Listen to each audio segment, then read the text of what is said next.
All of that comes back to my choice to retrain as a software developer with Wagon. That was where everything started.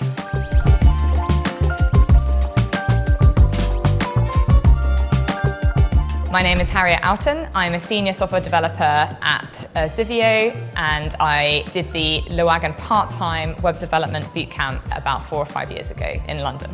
I previously used to be a classroom teacher, so I ran a music department. I was head of music in schools in London, and then decided to retrain on the web development bootcamp part-time, weekends and evenings.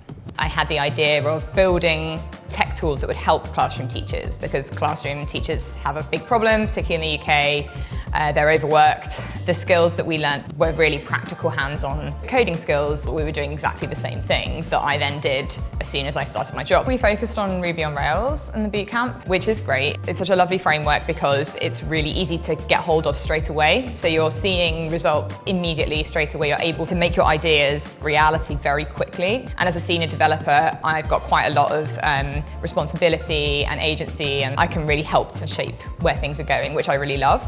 I also do some part-time work for the Rails Foundation. I'm part of the documentation team. I help to write the documentation for Ruby on Rails. I was asked by the Rails Foundation to make some YouTube tutorials, and then I was asked to MC the Rails World Conference in Amsterdam this year, presenting to I think something like 800 attendees. All of that comes back to my choice to retrain as a software developer with Wagon. That was where everything started.